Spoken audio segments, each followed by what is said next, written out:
Ladies and gentlemen, welcome to the 2017 Churchill's Award Show. Here is Churchill's Club CEO Karen Tucker. Thank you so very much. Hi, everyone. Welcome to the 7th Annual Churchills.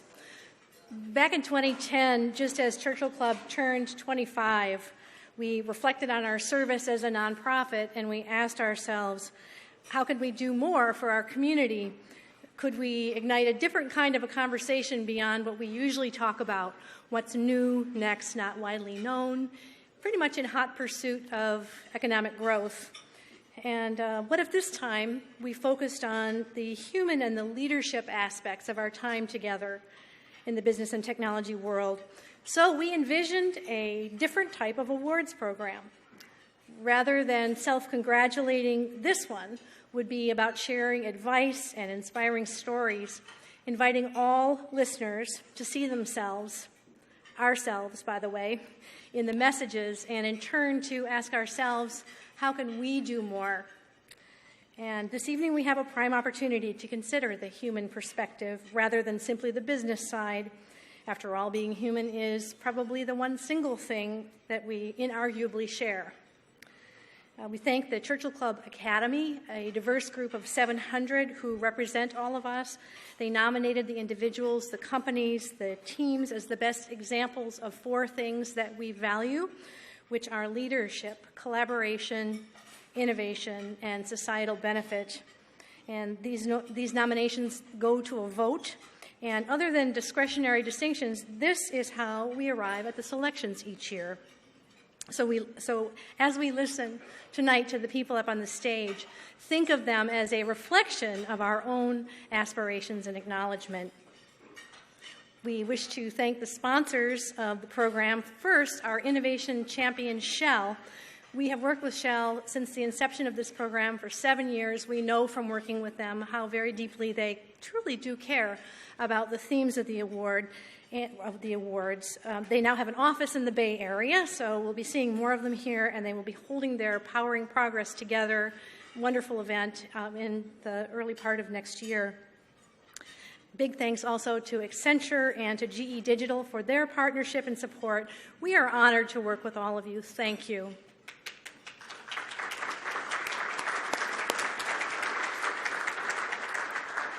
And I have to tell you, there is no more devoted and hardworking group than the Churchill Club board and staff and volunteers. Without you, we would not be here. Simple as that. And finally, the artwork that you'll see tonight was created by Churchill Club artist-in-residence Pamela Davis Kittleson.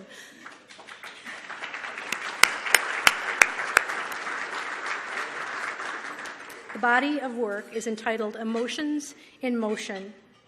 In these works, Pam and her team of volunteers, who are known as the Drawing Orchestra, use technology, curiosity, drive, and phenomenal talent to reveal unconscious gestures and subtle expressions that we feel, but we do not often see them. The value this adds to our experience is pretty much immeasurable, and we really thank Pam and her team for their contribution. You can learn more about her by visiting churchillclub.org and see some other images. And now it is my great pleasure and privilege to invite to the stage tonight's Master of Ceremonies, John Hennessy.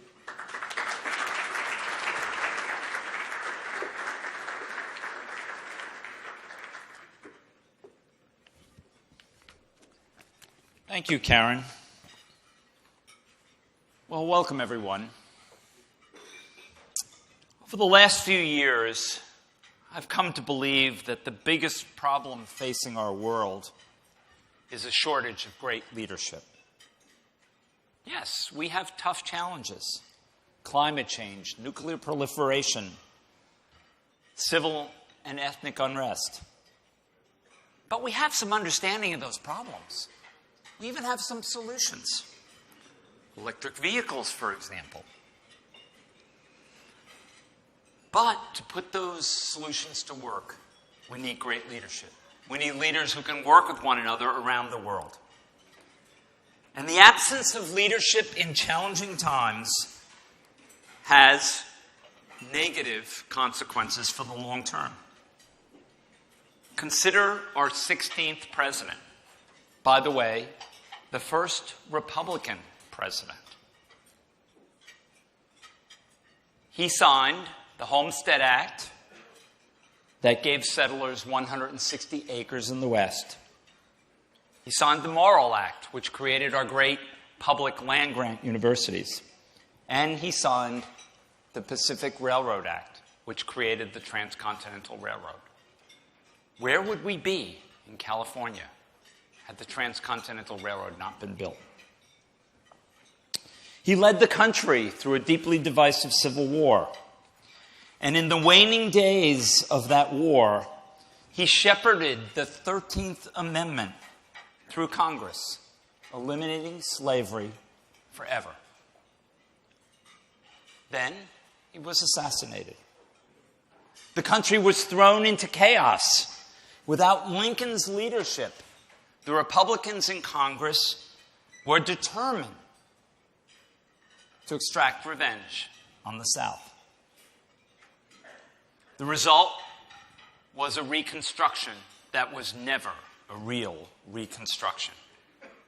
It led to the rise of organizations like the Ku Klux Klan, to the creation of the Black Codes and the Jim Crow laws. And unlike the 13th Amendment, the 14th Amendment was met with great resistance. In fact, Andrew Johnson, who succeeded Lincoln, he was vice president, opposed that amendment. He was impeached, and he escaped conviction in the Senate by one vote. One vote. Even today, we feel the lasting effects of the inability to deal with slavery and racism. They cast a shadow on our country to this very day. Of course, we can't say for certain that had Lincoln survived, we would have been able to avoid this. But I believe he probably would have been able to reduce the impact of what was the most trying time since the beginning days of our country. In fact, I hearken back to the great sentence that's at the end of the second inaugural address, where Lincoln says, "With malice towards none, with charity for all, with firmness in the right as God gives us to see the right, let us strive on to finish the work we are in, to bind up the nation's wounds, to care for him who shall have borne the battle, and for his widow and his orphan, and to do all which may enhance and cherish a just and lasting peace among ourselves and with all nations." Listen to those words. There are no words of vengeance or revenge in the second inaugural address. The only enemy in the second inaugural address is slavery and the curse of slavery. Our world faces difficult challenges. Now more than ever, we need better leadership in all walks of life, in the public sector and the private sector, in government and in corporations, in nonprofits and in universities. So tonight it's very fitting that we celebrate some extraordinary leaders whose accomplishments amaze us and remind us that even in challenging times, dedicated and determined leaders can make the world better. Now, please join me in welcoming John Gingrich of Accenture to present the first award for the Magical Team.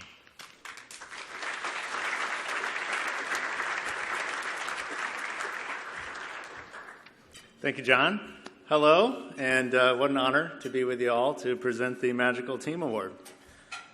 Understanding and respecting the power of collaboration and teamwork is embedded in our culture, so this award truly speaks to us, and very happy to be part of the presentation. In any organization, every so often, a team or division comes together to exceed already lofty expectations and takes the world by storm. Individual focus is put to the side for the greater good of the team, which serves to further solidify their strength and resiliency. This team rose to the challenge, and they absolutely nailed it. Accenture continues to have the honor to work with this organization, and I have witnessed firsthand the power of their strength in numbers approach, which helped create this magical team. We are so pleased to be presenting the 2017 Magical Team Award to the Golden State Warriors. Let's welcome assistant coach Mike Brown, who will be joined on stage for a conversation with television analyst Jim Barnett. Guys, come on up.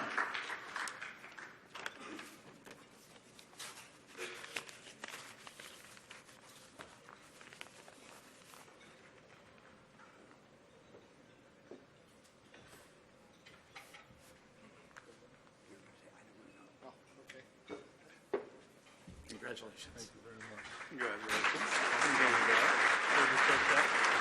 Jim, come on up. We're going to take a picture. We're going to take a photo of that. Okay.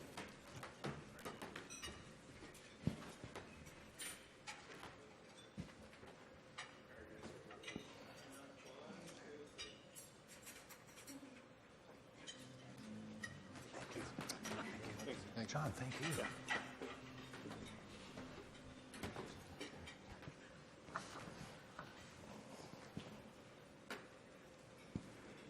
Good evening. I never made it to the ESPYs, I never made it to the Emmys, but I've made it to the Churchills. And Pretty good. it's pretty exciting.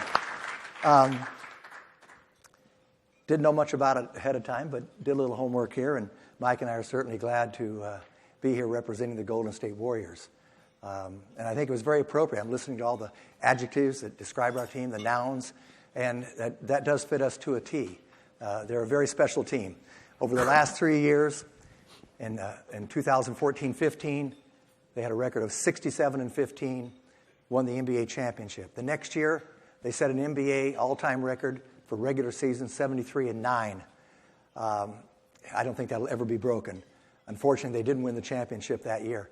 Then they came back last year, which was Mike's first year as coming to the Warriors as an associate head coach.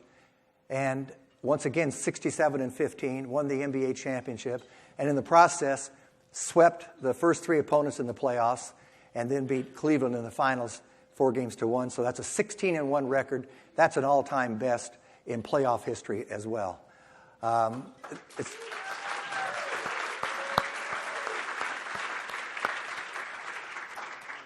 They produced two-time MVP Stephen Curry. They've added last year. And we can see it. We'll talk with Mike how that integrates, bringing in a former MVP and Kevin Durant. They had 4 All-Stars this year. Steve Kerr's been Coach of the Year. Our Bob Myers, our General Manager, Executive of the Year once again this year. It just goes on and on and on. So now I'm going to ask Mike how this all transpires and how do you keep it going. My first question, though, Mike, is do you always eat your dessert before the entree? You saw that. Well, I knew we were going to come up here. I wasn't quite sure the order, so I figured, Okay. Why not eat the best part of dinner before I got up on stage? So it was just an aberration. No. Anyway. It happens every once in a while. Okay. The Magical Team Award, I think that kind of says it all and captures the essence of the Golden State Warriors. You came on this last year. I've been around a long time with them. I think they're unique. I've been around the NBA since 1966. Was there anything that surprised you about this team put together in the coaching staff and the way they run the operation that you didn't know before? I've been with a lot of teams, a lot of different organizations, and some successful, some not. Some successful, maybe not record-wise, but as an organization they were. And another one that comes to light is the San Antonio Spurs. I was with them for 3 years and part of a championship team in 2003. The biggest thing that kind of surprised me about this organization is how laid back everybody is. And when you talk about truly being in a family environment, which a lot of companies, a lot of organizations talk about, there are a lot of different definitions. This organization is about as close to being a family as any that I've been a part of. And because they're truly, in my opinion, a family, that's where the laid backness comes in. You can be yourself. You don't have to put on a front that you're working harder than the next guy just to keep your job or to get a raise or because that's what you're supposed to do. Everybody knows what their job is. Everybody does their job. Nobody's looking over your shoulder. But while you're doing your job, you have fun with one another. Yeah. And we, from the top on down to the bottom, we truly, honestly have fun with one another. And one more thing that was different for me when I joined the organization is they told me that I knew where the practice facility was. I was down in the coach's locker room, which is down where the players' locker room is, and the gym and all that. And one of the video guys is like, "Coach, I'm going to take you up to your office." I said, "Okay, my office is upstairs." I had never been upstairs. And I said, "Okay, I'll follow you." And we go up the stairs, and we walk. Once we get to the top of the stairs, we walk into this huge open room, and literally everybody's in there. From marketing to community relations to so on and so forth. And at first, again, I was with good organizations and so on and so forth, but at first I was a little taken aback. I'm like, my office is with everybody else in the organization? Normally it's the coaches are at the practice and the players at the practice facility and everybody else in the front office is wherever that may be. And, I was a little skeptical at first, didn't know how it was going to work. And Jim, I love it. It's not just is it a family atmosphere amongst our team, the players, the coaches, the training staff, and all that, but literally everybody else. I mean, I enjoy going to practice. I think more so I could socialize with all the people in the front office than the actual practice because they're great people. So it's a fantastic organization from that standpoint. Mike's been the head coach in the NBA 6 years in Cleveland with the LA Lakers, been around for 20 years. And it's interesting, when he got hired, I just remember I was there at the press conference, and Steve Kerr, he wasn't talking about X's and O's and how much expertise that he has and how he can relate to the players himself or whatever, but he was saying he wanted him on the staff primarily because of relationships.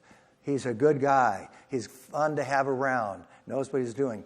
And that's what they do, try to create. They create relationships. It's not all about having the best ability, perhaps. No, it is. It's about enjoying one another, enjoying the process. And if you're able to do that, away from, in our business, the X and O part or the actual practice part or the actual game part, if you can enjoy one another, the right way, then, the sky's the limit. NBA players have a lot of money, make a lot of money nowadays. They have huge egos. They've got a lot of power. How do you get them to buy in? Even someone who may be on the outside in other teams may have a bad reputation, and yet somehow you can bring them into your organization and they assimilate very, very well. What's the key? How do you get them to buy into all this? It's talking to Joe Dumars, who's a guy that played in the NBA. He's a Hall of Famer, and he's a general manager of the Detroit Pistons. And when they've won a couple of championships, he's a guy that is one of my mentors. And a few months ago, and what he told me reminds me of this organization. We were just talking about jobs, different head coaching jobs, and so on and so forth. And he said, "Mike, if you ever get another opportunity, to interview for a head job," he said, "I know if I'm interviewing you, you'd have a real good chance of getting that job if you come into my office and we sat down, and the first thing that you tried to get across to me is how you're going to embrace or lay down the foundation for a great culture. He said, I'm not worried about the X's and O's.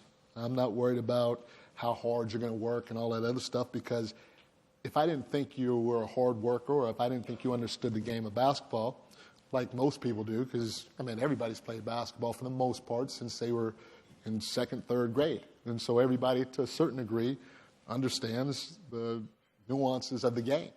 They have a feel for it. And he said, if I didn't know those things, you wouldn't be in my office anyway. And so what I'm looking for is, hey, what are you going to do to establish something that will last long term? And, you know, when you talk about Joe and Rick and Bob and Steve, you talk about leadership.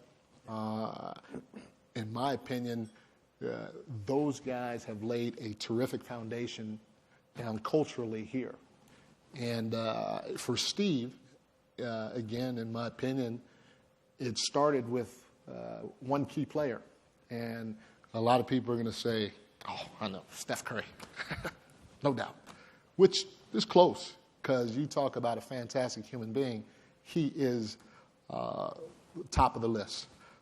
But it was Andre Iguodala. You know, from the outside looking in, Steve, as a young coach that never coached before, and when I say young, and not age-wise, he's older than me. I hope that gets back to him somehow, some way. But in terms of experience, his first year, he comes into the door and he looks a guy in the eye that has been an all-star before, who's been in the league a long time, who makes more than him. And that's the one thing that's different from our business than most other businesses is you know, the guys that work for us actually make more than us. But, you know, to look him in the eye and say, hey, you know, can you come off the bench? And that's not easy when you're dealing with, again, the egos and the money involved and so on and so forth, because that could drastically affect the outcome or bottom line of what Andre's going to make in the future. And it could shorten his career, because people may think that, hey, he's coming off the bench because he's done or whatever. And so for Steve to have the foresight to go to him and ask him to do that, and Andre to accept it the way that he did, being a veteran that's well respected not only in the locker room here in Golden State but around the league, and then for him to have success individually by he was the MVP that year in the finals, and for the team to have success, that just solidified, in my opinion, the culture that is in place today. And now you take guys like Steph Curry and Klay Thompson and Draymond and the rest of the guys, and they've all embraced it.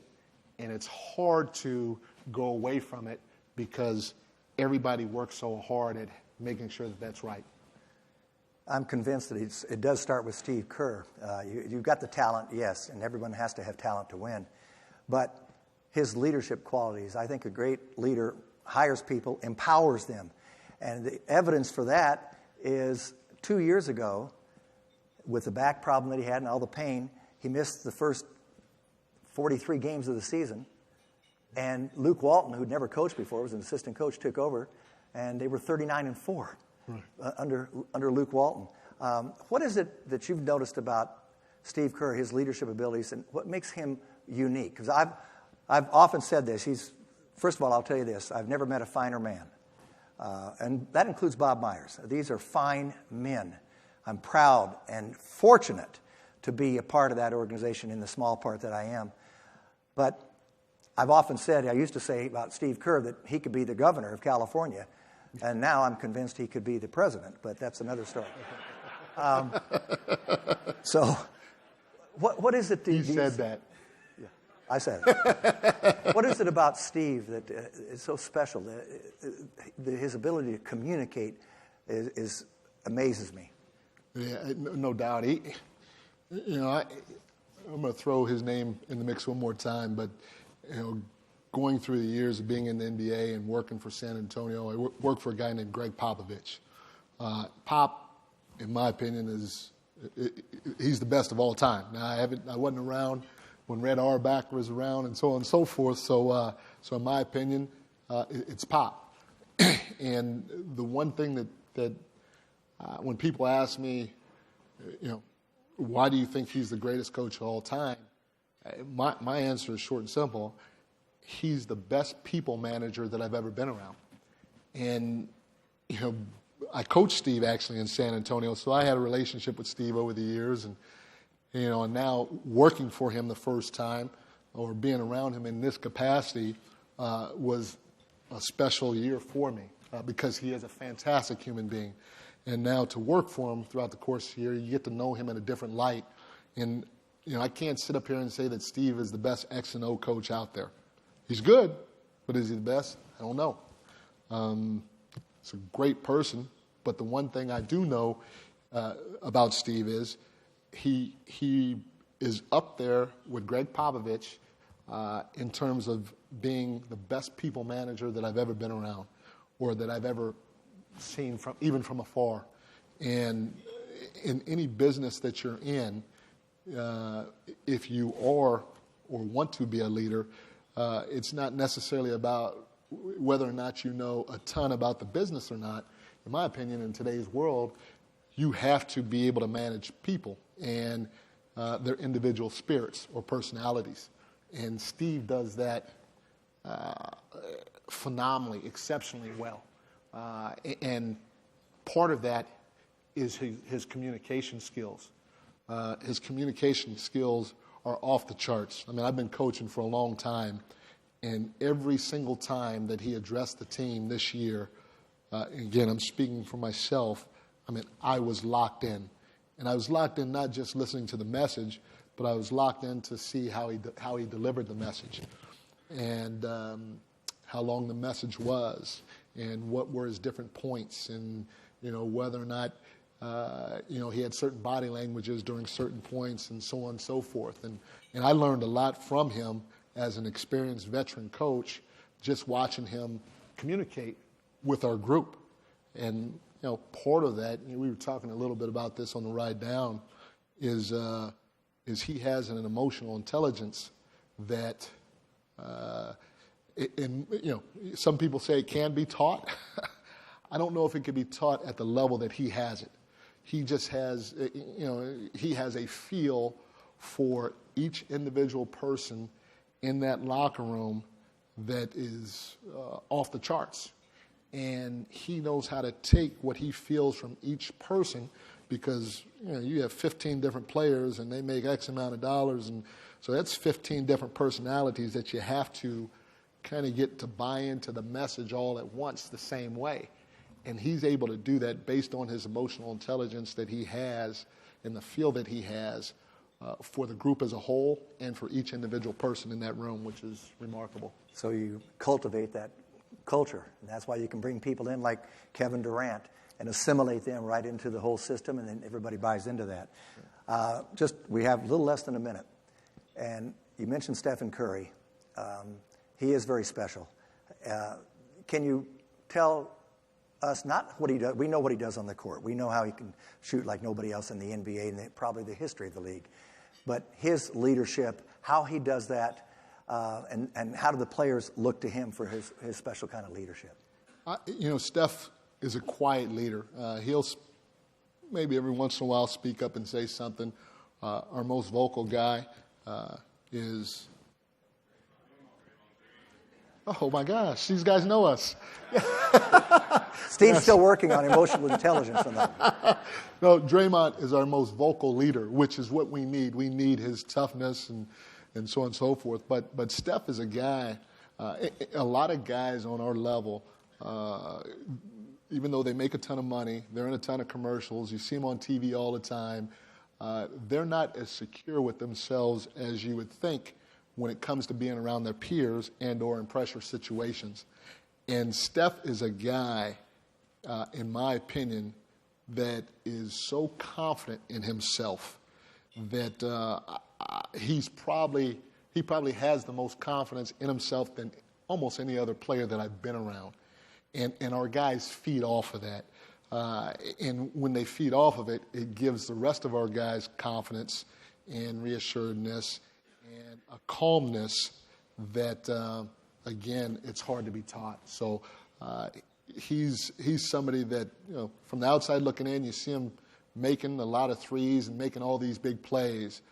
But in pressure situations, when it's on the line or anytime Steve's getting on him or anything like that, he's a guy that accepts anything and everything graciously because he's so sure and confident of himself. And that's a unique attribute that not many people truly have. Thank you, Mike. Thanks for sharing. And I think that's our time. Thank you for making the Golden State Warriors, our team, the most magical team. And I think for over the next few years, I don't know who the other competition is. They probably could win the award again. That's what I'm expecting. Well,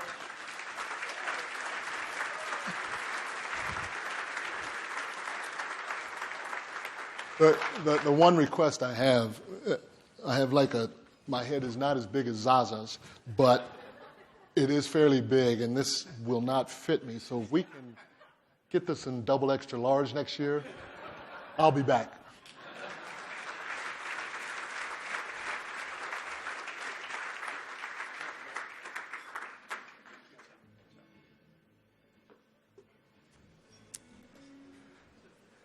Now, please join me in welcoming John Welsh of Accenture, who will present the award for Game Changer.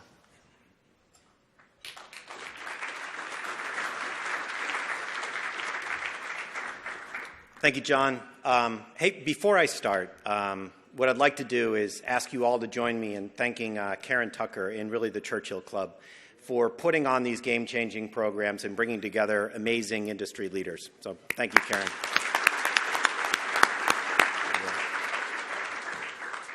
As everyone in this room knows, not all companies are created equal. Some literally change the world in such significant ways that we can no longer conceive of how we managed before their arrival. This year's Game Changer lives up to their mission statement, to be the Earth's most customer-centric company, to build a place where people can come to find and discover anything they may want to buy online. But I think we all know they're more than that. For any of you that have read the annual report of this company, you'll know that they're the epitome of a day one organization. Their shareholder letters are required reading for every company in business. This company has literally transformed every industry they've entered, from retail to publishing to entertainment to cloud computing to consumer devices and most recently grocery or soon-to-be grocery. They are really the quintessential disruptor. And they continue to set the bar, keeping every one of us in every industry on our toes. The company so deserving of the 2017 Game Changer Churchill Award is, of course, Amazon. You have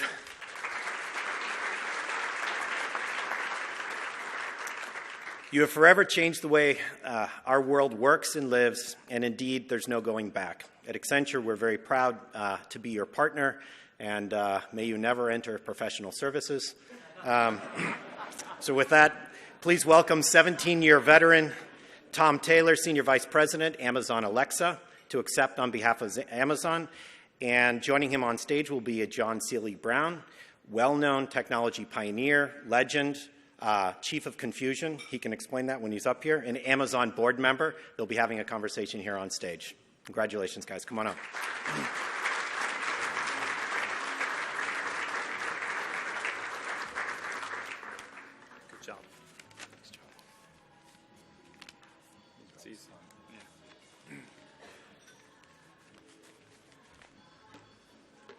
Congratulations, John. Here it is. All right. Yes. It's like high school. I don't think you're supposed to wear it. It doesn't fit in your pocket either. Yeah.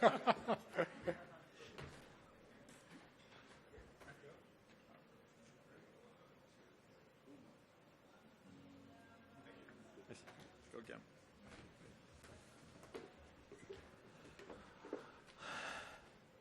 Sorry, I'm an engineer. I need to take the pen out of my pocket. I just realized.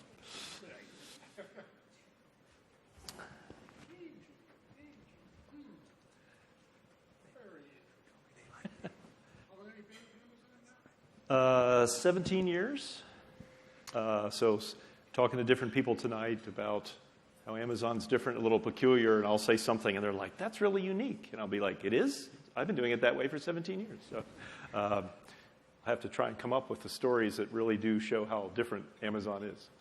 Well, the catch is to come up with kind of textured stories, because you can hear the euphemism so easily, and many of the things I ask you could be answered by euphemistic answers, but the real catch is kind of like, give me kind of a gut sense of what it's really like in this game.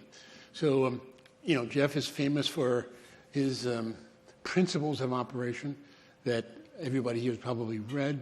I want to go through a couple of them with you and get kind of a feeling for how they've kind of actually impacted you and the amazing things you've done. Now with Alexa, but of course before that, FBA, Fulfillment by Amazon, which is a hell of a big game changer, but never gets much attention in my book. So one of the kind of key things that we constantly talk about on the board and also with you is not only how do you invent, but how do you invent and simplify? It's not just invent, it's invent and simplify. And we don't often connect those two terms together, and yet that's what I hear all the time. How do they play out in your world? Well, I think it is a sense of invention. It is a company that very much feels that we're builders and inventors. And I think those two words go together so well, the invention and the simplification. A lot of times the best ideas have to be the least complicated. Right. We use a process, as many of you know, called a working backwards document. And it's sort of I'm not sure whether it isn't because we aren't started as a book company, but we write everything down. And when we think about a customer idea, we start off with sort of what would the headline be? What would the customer say? Sometimes we might use this is what we would hope a customer might write in a blog. And it's very easy to turn that into something long and flowery and full of adjectives and never actually captures what is the very essence of what that thing you want is. And so the simplification often, just from the very beginning, is can I really capture what would that person say that would be so different? Our Kindle in the early days is an example. The sentence finally became any book, anywhere, in any language in 60 seconds. And it was a very simple statement. It took a long time to get to that, but then that became the root of, and by the way, we didn't have the Kindle at the time. We were trying to invent what would book reading, how could you make book reading better? How could you make books better? Which is very hard because books have been, we've been working at it for several hundred years.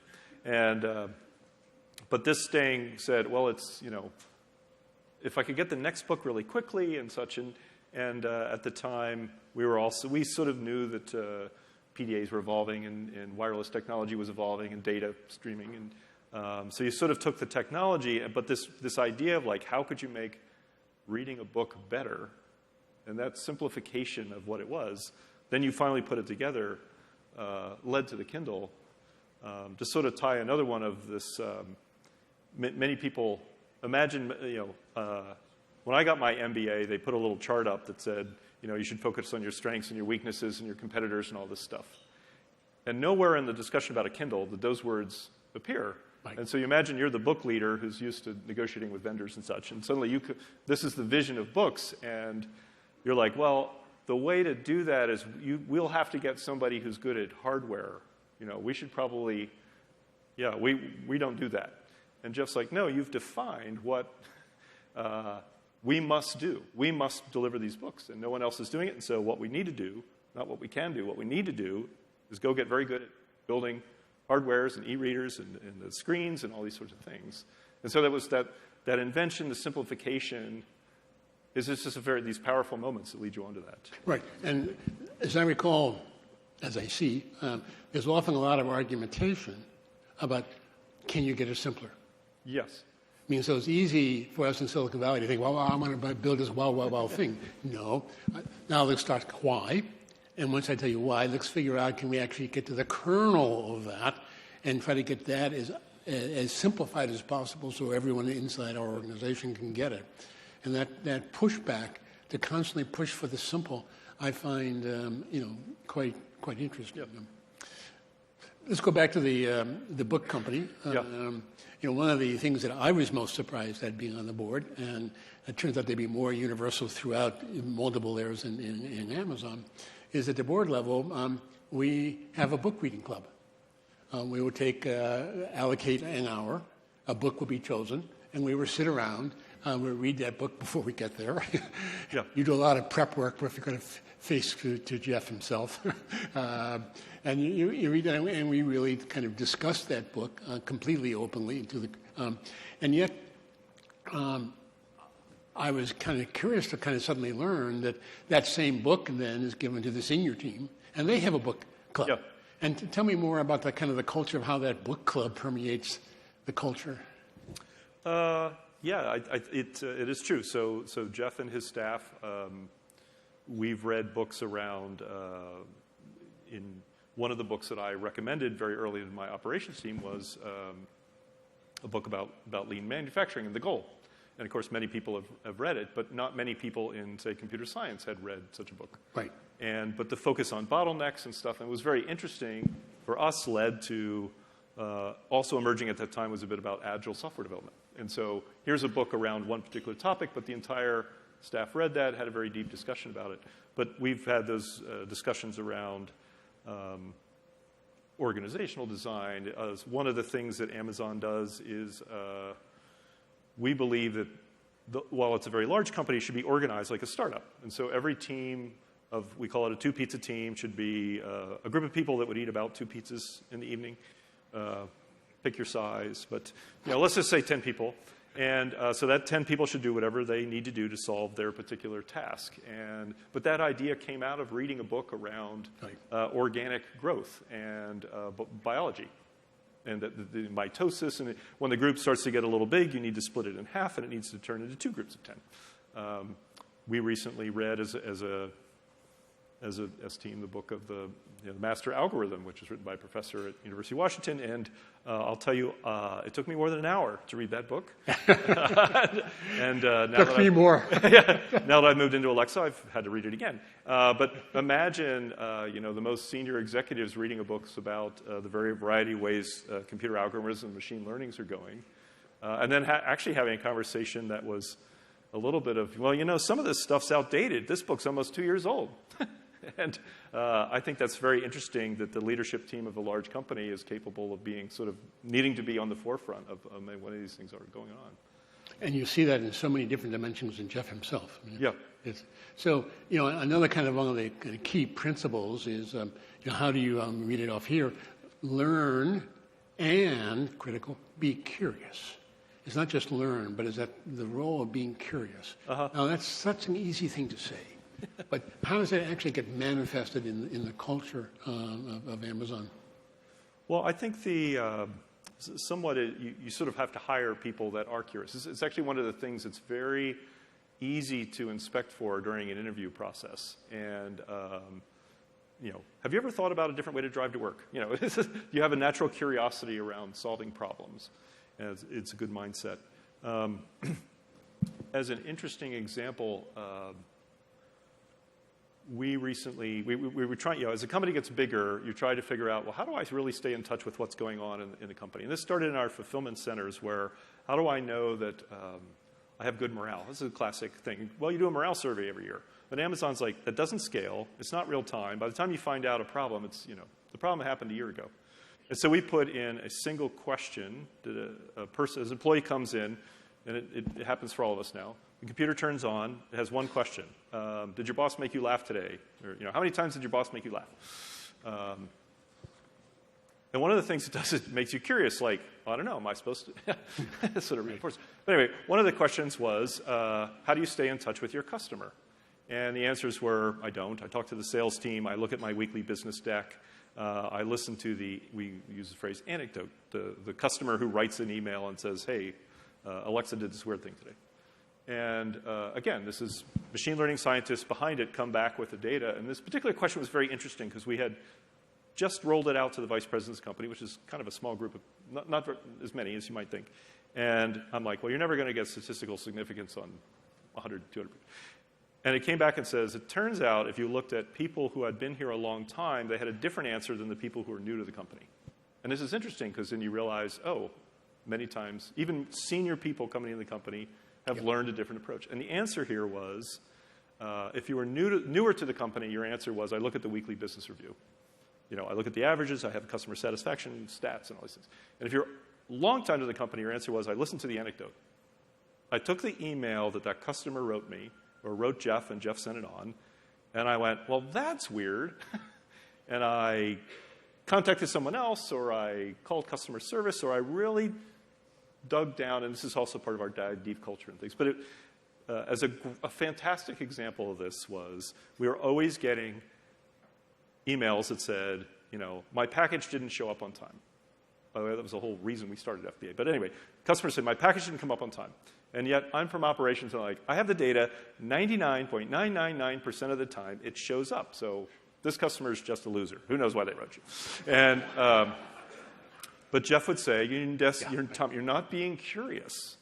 For some reason, you're seeing this. And so you had to follow that thread deep down. And in this particular example, what happened, what we learned was, these anecdotes showed up was, it shows up on time unless you live in an apartment, unless you're behind a gated community or something like that. And those people were having the problem. And again, if you look at averages, and this is in Jeff's shareholder letter, if you have this data and this proxy for a customer, which is I look at weekly averages and it's 99.9, I ignore it. You have to have your curiosity and follow that down. And that led us to say, well, great, now we have to invent around gated communities, which we've done. We started to put in, how do we solve that problem? So, yeah, it's a great example.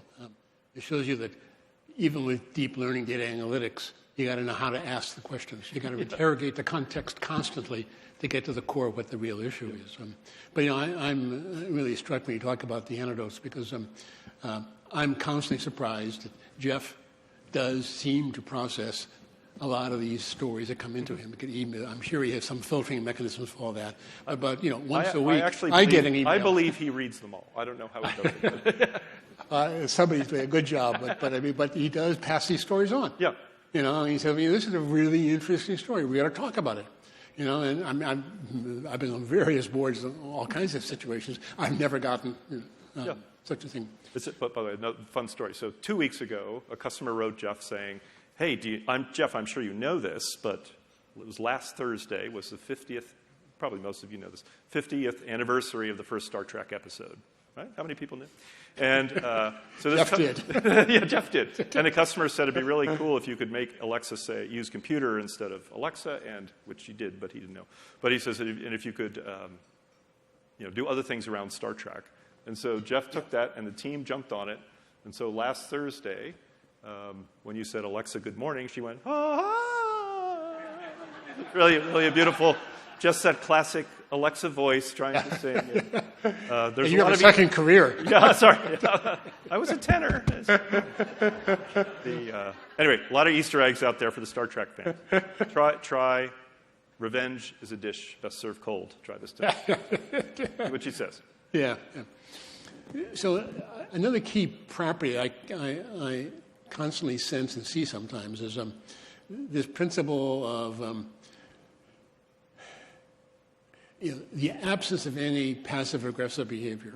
I mean, that is, you can, if you want to disagree, and be articulate about it, and be open about it. Well, when push comes to shove, let's commit. Yep. And then you really seriously commit. Now, I've never been in meetings where the conversation leaving the meeting is the same as the conversation in the meeting. That's a sign of a good meeting. It's also kind of a sign of a very good culture that actually enables or discourages any kind of passive-aggressive behavior like that. And it was really kind of hit me. But it leads into kind of a really big question that I'm fascinated by, being here in the middle of Silicon Valley. Maintaining a day one culture, maintaining the spirit of what defined most of our startups. And as they become more and more successful, right around here, the culture of those corporations get completely transformed. It's a mystery to many of us in even organizational theory, as well as even sitting on the board for many, many years. How does that happen? I mean, it is not just a wonky line. I mean, it appears to be kind of true. in terms of how we've maintained that culture. Right, Even right. in size. It is a fascinating topic, and maybe it's a little hard to answer from the inside, but I think there's a number of reasons we've been successful. I think certainly Jeff remaining as CEO and founder is an important one, and a very long-standing leadership team that has been in place for a long time. Right. But it's hiring to those leadership principles, and you mentioned, we can all put them up on the wall, but people come into the company, and sorry, some of the other employees of Amazon are here, and they're saying, I get it that you asked me about them in the interview question. I was surprised it was in the first meeting. I'm surprised it's in the promotion document. I'm surprised it's in how we made a decision that we were debating, and somebody says, well, let's look to the leadership principles to help us come to that decision. And so they're very much part of us. I think we also realized, I think we always believed that this was going to be very big. And part of growth of whether it's a number of employees or numbers of cities or number of products that we're in has always been part of our culture. And if you have that mindset, you also have a good operations culture which says, well, then I need to be ready for that. So we talk about mechanisms. Right. And to bring it back to also you were hinting to one of our leadership principles about, we call it disagree and commit. Right. And many people think that means I'm supposed to commit to not argue with you, which is, no, it's in fact, how do you make mechanisms to require people to disagree? And so while we write that press release, we want to take the strongest advocate for the idea, or perhaps the most knowledgeable, to also write, well, what would the negative press release be? Right. And enforce it's a mechanism to force people to debate. We don't like to come into meetings with one recommendation that everybody is sort of social cohesion, through 10 levels of meetings has gotten to that. We always want to have meetings that have multiple options so we can sort of debate and then say, well, how did we choose that, and can we write those tenets down? And so I think the choice of the people that we hire, the reinforcement to the leadership principles in a variety of ways, I think these mechanisms that we have, back even to these small pizza teams or single-threaded teams that, that team needs to act independently like a startup, go fast, speed matters. We have, again, if you read Jeff's letter, talks about one-way doors and two-way doors and all these elements are there constantly, and then we reinforce them through these mechanisms, and it's fantastic. I can go to any office anywhere in the world, and even though countries may have slightly different cultural norms, I know when I walk in, this is an Amazon office by people talking about the leadership people, how people are making decisions, how fast people are moving. I know it's an Amazon location. Yeah, that's a fantastic thing to have achieved. I mean, it's so easy again to think everybody is that way, but you never see it.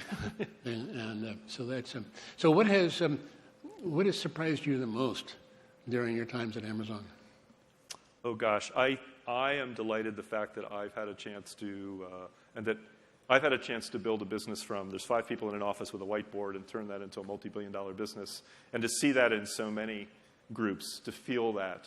I worked at a little automotive company called General Motors, and we certainly never had that feeling. So I think the sense of empowerment, the fact, young or old, regardless of experience, it's just been fascinating. And for me now, recently moving into Alexa, a very new space, sort of conversational artificial intelligence, very forefront technology, and how people are embracing it. Maybe that's one of the newest things that is surprising me. I think it's interesting, but the fact that people are interacting with voice in very different ways and very powerfully has just been fascinating fun for me. And going back to kind of the notion of keeping it simple is the ability to have, far-field voice recognition, so you don't always have to hold it up like this. Yeah. That simple idea, which is technically mammothly complicated, as you know, and I know, completely transforms a whole new form of interface. Yeah.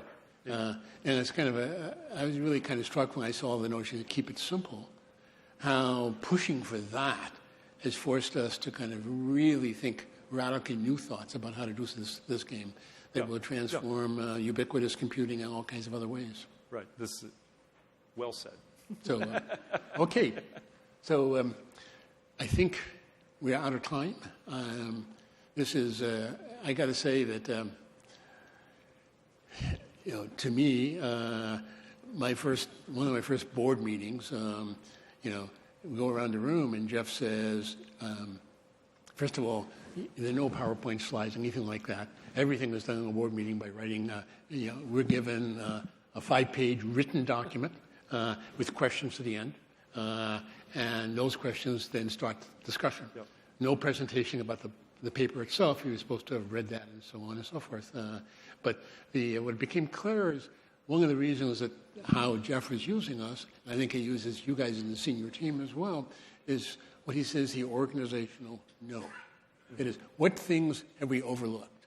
What things had been said, well, we tried that 10 years ago and it didn't work. Or that company did that and it didn't work. And that willingness is to challenge extant wisdom in a world of constant change seems to be a fantastic heuristic to be able to kind of push forward and then still find the absolute simple. Yep. Okay. Yep. Thank you. Thank you, John. Okay.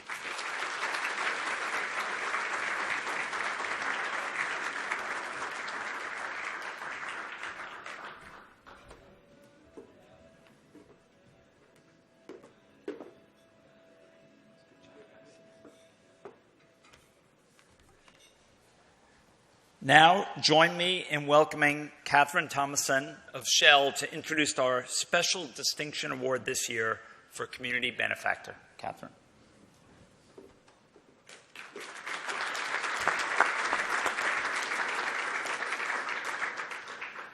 Perfect. Thank you so much. John Walsh stole my thunder because I, too, was going to recognize Karen and Marcia and Sarah and the whole Churchill Club. So instead, I will say we're very pleased to be the innovation sponsor, and I encourage you all to think about ways you can partner with and support the Churchill Club, and I promise you won't be disappointed, but you can't have our innovation sponsorship. So thanks. I'm also honored to be here tonight to present the 2017 Community Benefactor Award. This discretionary distinction is for creating positive personal impact on a community in need. As a Houston resident, the harsh reality of Hurricane Harvey's devastating impact on Texas has been made all too real, not just through ongoing news coverage and social media posts, but by seeing firsthand the impacts on colleagues, friends, fellow Houstonians, from severe property damage to the uprooting of their families. It is relentless and emotionally exhausting to see and hear, and even more difficult to comprehend just how we are going to overcome a crisis of such magnitude. But the Gulf Coast will overcome and rebuild together. I'm personally very proud to work for a company that has stepped up, from feeding emergency responders and providing school supplies that allow students to return to class, to dedicating $1 million to the American Red Cross Hurricane Relief Fund. But I am most moved by the amount of Shell volunteer power that we are seeing in neighborhoods across the region and in the local shelters. It is equally moving to see help and support from outside Houston in the state of Texas, people who are contributing their resources and their expertise to support the rescue and recovery efforts, people like this year's honoree. This year's Community Benefactor worked tirelessly to develop a real-time mapping application to assist with the coordination of rescue and relief efforts in Houston during Hurricane Harvey. This and a related rescue application resulted in over 28,000 uses of the map by victims in need or by rescue groups and volunteers. At last count, over 5,500 people were subsequently rescued. Jessica, we are honored to present you with the 2017 Community Benefactor Churchill Award. Thanks for stepping up. Please join me in welcoming Jessica Decker of Fulcrum Community, who will be joined on stage by Roy Ng, President and COO of Mapbox. Thank you.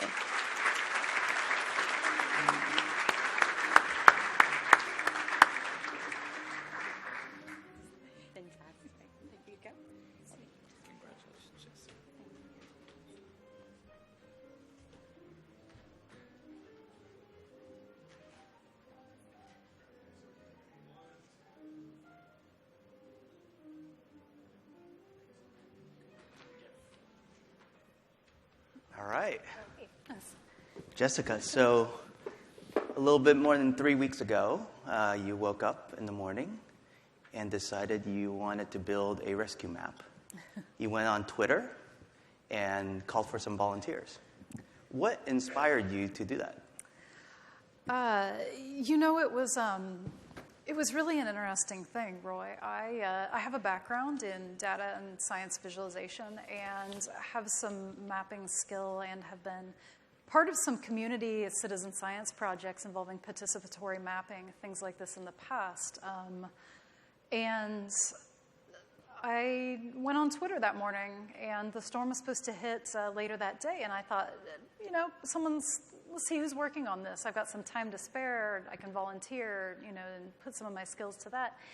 And I just made a post on Twitter and, just said, who's working on this? Where can I help? And there was this resounding silence. And I realized, wow, nobody started on this yet. The storm is hitting today. And I heard back from, there's an app called Fulcrum, and Fulcrum is a data management field data collection tool.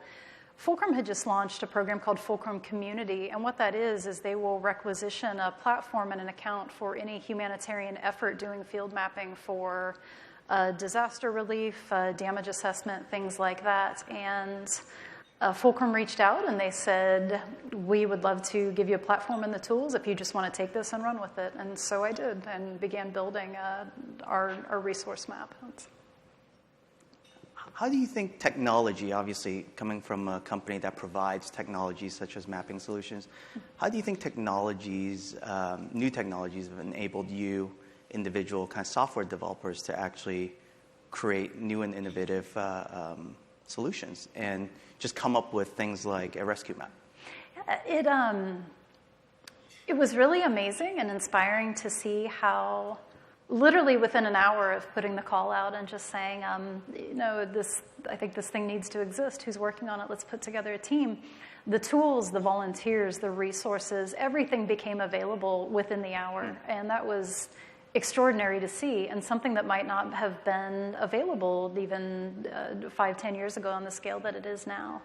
And the scale up of that and the speed at which we were able to have a current and updated map that was shelters, medical aid locations, food distribution, things like that, to have those things live and updated and available to people to use who were in Houston and trying to make decisions about their evacuation and what was available to them and things like that.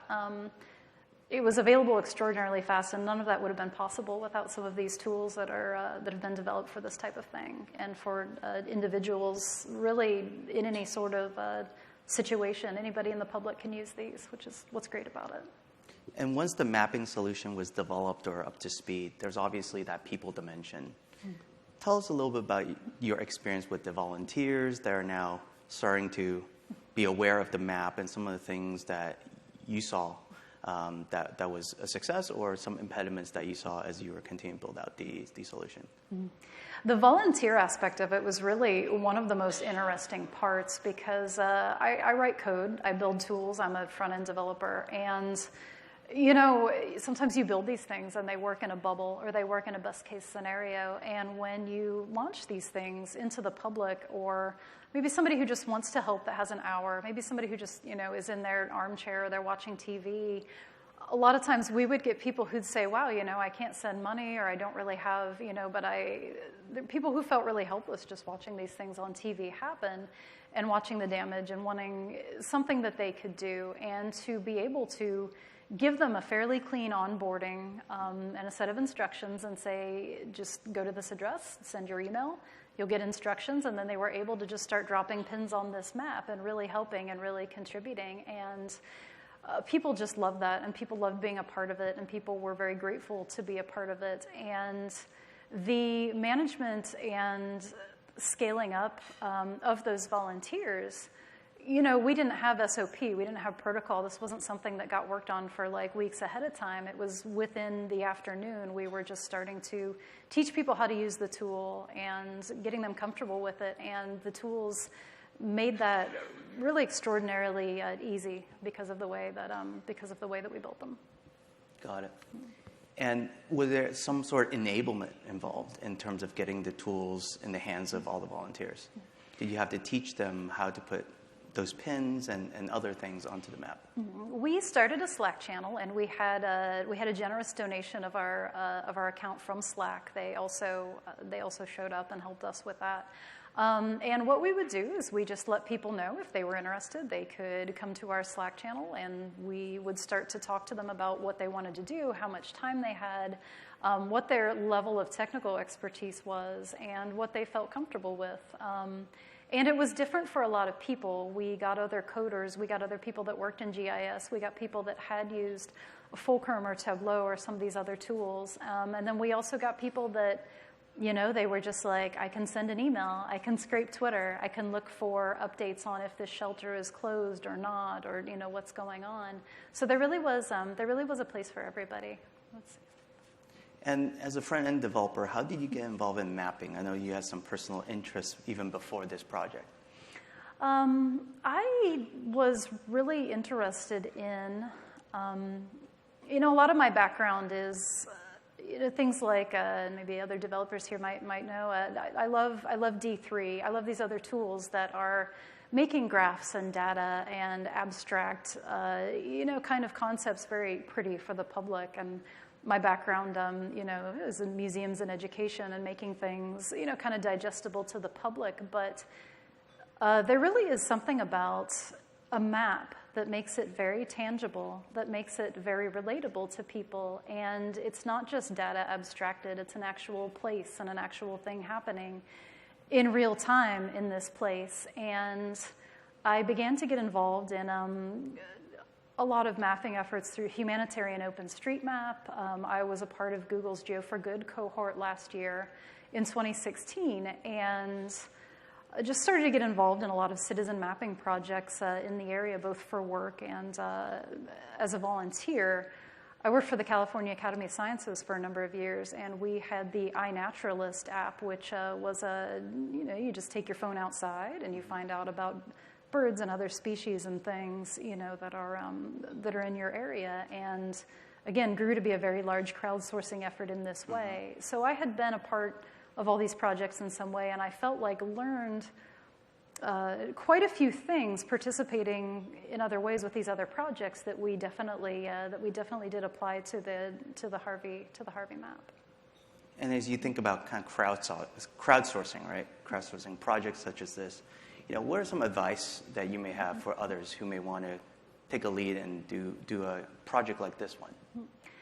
I would say, there's a lot that you're not going to know, and especially with rapid scale efforts like this, disaster management, storms, other things like this that might be, you might not have the lead time, and you might not have time to prototype, and you might not have time to go through best practices and things like that, but really, you just kind of jump in, and the thing really sort of drives itself. And people do self-organize in a way that was really extraordinary to see. And I think that you need to moderate. I think that you need to delegate, definitely. I hand mapped the first 200 sites on the map before we started to get more volunteers. And you can't do it all alone. And even if you built it and understand it forwards and backwards, you cannot do it alone. It's a group effort. And so learning to delegate very quickly for training others to train others became important very quickly. And I think understanding that even when it moves quickly, you can still just kind of let the thing go and put the tools in people's hands and give them what they need to succeed with it. We all have very busy lives, obviously, and you took the time out to actually do this, and did an outreach via Twitter, and really got a lot of volunteers involved and had massive impact. What would your advice be? All of us have very busy schedules, and obviously we see things that are happening in the world. We'd love to kind of have you maybe share your inspiration for how you just woke up and decided that this was going to be a project you're going to take on, because it's not a trivial task. It really is one of those things that, and I genuinely and truly woke up Friday morning thinking, I'll just donate a couple hours, I'll just do what I can with my time. And had I known it was going to turn into this giant thing that was going to take up, day and night for 2 weeks and, things like that, I never imagined. But that same conviction was still there to say, you know what, I'll just show up and I'll do what I can. And at the moment, I thought do what I can would mean a couple hours. And what that turned into was once we got the backing and the thing really just started to roll, do what I can turned into, quite a longer thing. But, the bottom line being everybody has something they can do, and everybody has some parts that they can pitch in with these kind of projects. And you don't have to be, a genius coder or, really tech savvy or even done anything like this before. You can just show up, and there are more and more projects like this all the time. Fantastic. Well, Jessica, thank you very much, obviously, for your personal leadership here and making such a tremendous impact. It all started with one person, and your idea obviously spread throughout the region and really spurred other projects that have ultimately, benefited thousands of people. Thank you very much. You're welcome.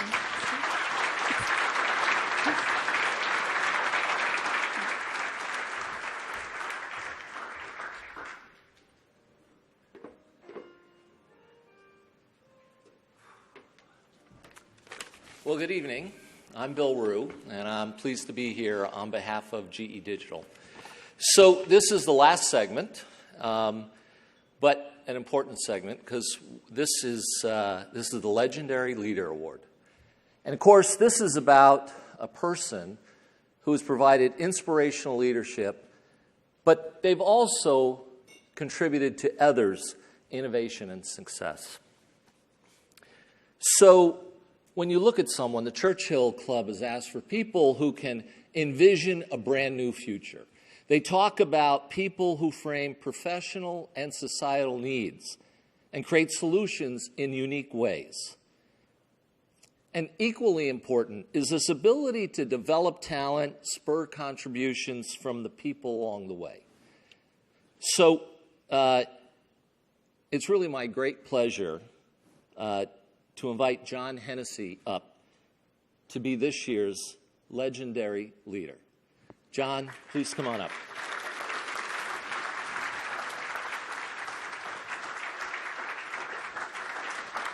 Thanks, Bill. Congratulations. Thank you. Here's your bowler hat. Yeah. So.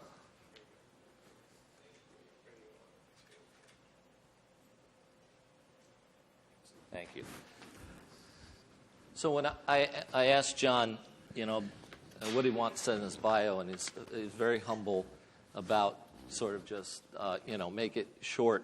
And, just to kick this off, because this is going to be a discussion on leadership and inspiration, it's hard to imagine, 10th president of Stanford, all the boards, you've started companies, you've impacted so many lives.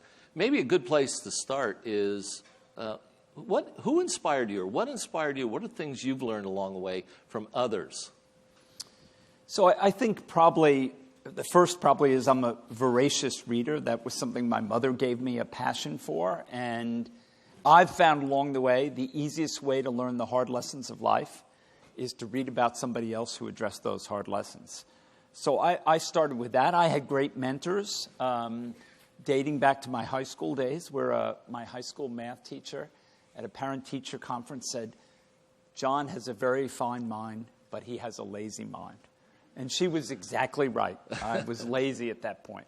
And she inspired me to work harder and gave me the opportunity to work harder. So I have great mentors. Forrest Baskett, a longtime resident of the Valley, who was my senior faculty mentor when I first came to Stanford. I've really tried to benefit from all the guidance and advice I've gotten along the way. You quoted Abraham Lincoln quite a bit. Yeah. Is that someone that has inspired you and you've read a lot about? I wish he were alive today, because we'd be in much better shape. I think look at he takes this cabinet where everybody on his cabinet believes they're better than he is. They're better, especially Edward Stanton, who basically makes some remarks about the president which were not gratifying at all. And he transforms that cabinet into a working organization that can lead the country through its greatest crisis since the Revolution. A remarkable. Look, the Gettysburg Address, 270 words. You show me another speech of that length that had such depth, pathos, and commitment. I was quite taken by the examples you used of what he did, the Homestead Act, Yeah, and the things like Homestead. that. He made the West. Yeah, he made the West. And as you know, we get fixated on one area of inspiration, but people often have done it continuously in many different areas, always striving to make change. And so, you know, learning seems to be a big part of your inspiration from others. You know, tell us, you know, I think we live in a world today where leadership's getting redefined, not always for the best. You know, what's your view of leaders? What's your view of what makes a great leader? What can we learn from that? Well, I think there's some things, obviously innovation is part of it, but then you get to issues like compassion, courage, commitment, collaboration, things we heard about tonight. Those are critical ingredients. Empathy, the ability to bring people together and inspire them to go to a place they know they need to go, they want to go, but they're afraid to go, perhaps. They're cautious about it. And I think great leaders have the ability to guide organizations and the institutions they lead through those times. And, you know, you're on these great boards these days. How do you imagine, you know, members of the board, how, you know, what is their really responsibility, and how do you think about inspiring the leader of that company? What's the relationship you got to have? It's a good question, because I think there are two parts of being a board member. One is the fiduciary responsibility that comes with making sure that the management is doing the right thing, is guiding the company right, and that you're not going to have an Equifax-like disaster on your hands, right?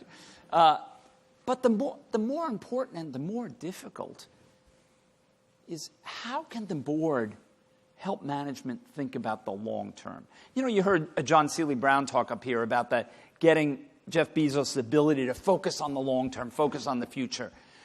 How can the board help the management team think about the strategy? Not just the next quarterly report. We become such victims of quarterly earnings reports. That's the worst possible way to manage a company. We have to think long term. We've got to think about a long-term commitment, a commitment to the shareholders. So big fascination now on the commitment to shareholders. But there are two other stakeholders that are absolutely crucial, and that's the customers and the employees. And in the long term, if you don't make those two groups happy as well, you're not going to have a viable company. Yeah, it's, you know, we can, I think, learn a little bit the discussion, you know, about Amazon and the focus on the customer and so on. Do you think that you know, that the idea can you ever over-focus on that, on the customer? I don't know if you can. I think I think of a famous quote that Steve Jobs once said, where he said, "I don't ask the customers what the next product should look like, because they don't know." There's a certain element to inventing the future that probably requires you to look beyond the horizon that a customer might have. And so you want to build that product that amazes the customer when they see it, even though they've never thought about it. Yeah, I think that's true. And I just think about the Kindle. There were other products that were like that, but they never achieved that kind of success. So there's something about, you have to both at the same time lead your customers and figure out where they want to go to, skate to where the puck's going to be, if you will. And timing. Timing is crucial. In the technology business, timing is crucial, right? There were other PDAs before the iPhone, but the technology perhaps wasn't all right there. It wasn't cost effective yet. And I think that's something that's a constant theme. Being in the right place at the right time does make a difference. So what innovations that you've had and been involved with are you most proud about? You know, certainly rethinking, you know, when I was a researcher, rethinking how computer architecture would look in the future, I think, which was something we just started as a brainstorming exercise, given that technology was moving along, single-chip microprocessors were going to be dominant. Rethink how we design computers. I think the other things I've tried to emphasize in thinking about the future of the university is the really big problems we face in the world are not going to be solved by one great scholar working with 3 graduate students in isolation. They're going to be solved by collaborations across those, whether it's climate change, peace and security, nuclear proliferation, healthcare. These are big issues, tough problems. Thinking about how to restructure the university so that it can bring together its skills from different venues, from different disciplines, and put them together. I think that's something I put a lot of emphasis on, and we've begun to get real traction on. You know, one of the things always strikes me about the very best leaders is they always embrace their failures, and they the best leaders, they'll admit they never were successful at everything. Lincoln's a great example. They embrace the failure and get better as they go. You know, challenges you've had and how you went through those, and in those dark days, what do you do? Well, so we had an interesting discussion with the city of New York many years ago about building a campus in New York City. It didn't work out in the end. We couldn't get on the same page. We failed to convince them that some of the core principles we had that were key to making it happen were acceptable. And they failed to convince us that they understood how universities work. So we didn't get quite on the same page. We invest a lot of energy and a lot of money. I had a vision that it was time for universities to think about being in more than one physical place. Yep. That you didn't have to confine yourself to one physical place, which all the great universities of the world have essentially done to date. And we were willing to try something radically new, but we just couldn't get there in all the pieces. I don't regret that we tried it. I think it was a noble effort. It was an interesting experiment, and it would have been great if it worked out. On the other hand, I'm glad I'm in California. Did something else come out of it? A lot of times we see when people find that failure occurs, you know, when one door closes, a window opens. Did something come out of it? Did you go someplace else? One thing that did come out of it was a big growth in investment in online learning, because we realized that if we were going to have a campus in New York and a campus in California, and we were going to have students taking courses crosswise from both places, that we were going to have to invest in that technology. So that's something we began to ramp up when the first MOOCs occurred. I think it's an ongoing experiment. It's an ongoing lesson. Human learning, the one thing we've discovered is human learning is a lot more complicated than simply programming a computer to treat every single person as the same. So it's but I think it's an ongoing critical area and something we need to continue to invest in. Did all your faculty say, "This is great, I'm so glad we're doing it"? Well, I had to coach some along, of course. You know, you can't, when you try something that's radical, everybody doesn't jump on board. And you as a leader need to understand, what are their concerns? What are they worried about? So the big thing that my faculty were worried about at Stanford, if we did something in New York, was we would have a B campus. And there would be faculty at the B campus, and then there would be the core campus, and all the great people would be at the core campus. And they didn't want to have a second-tier faculty. So we had to think about ways to bridge that gap and say that's not going to be the case. We're going to have one computer science department, and it's going to have 50 faculty here, and it's going to have 10 faculty back east. It was a radically different view of how to organize the university. You're often called the godfather of Silicon Valley. I'm not old enough to be the godfather of Silicon Valley. That's great. But so you've seen a lot of leadership. You've seen a lot of startups. So give me a sense today.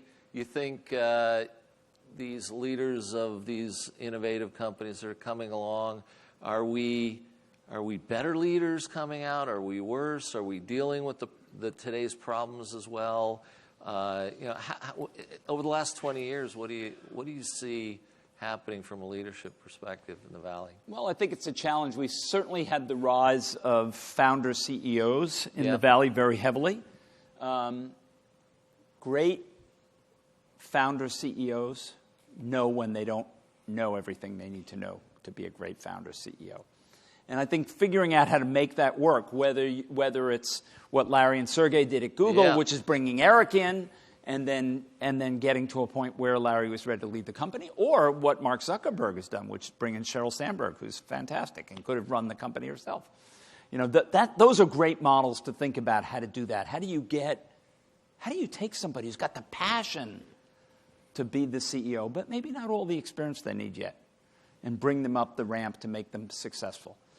I think great companies are still led by people who have a vision of what they want to do. And it's not a vision about trying to become rich before they're 30. It's a vision about changing the world in a fundamental way. So, moving on to the future, you've had great success in so many areas, and you leave in 2016. What's your story going forward? Yeah. So I spent a lot of time thinking about this. I mean, transitions in universities are long, typically more than a year, so I had plenty of time to think about it. And as I thought about what I wanted to do, I decided we really needed to think about leadership and the leadership void that existed in the public sector as well as in the private sector. That was 3 years ago. To say things have gotten worse is the biggest understatement made tonight. Things have gotten a lot worse in both the corporate sector as well as the public sector. So I started to come up with an idea of, well, what do universities do? Universities educate people for the future.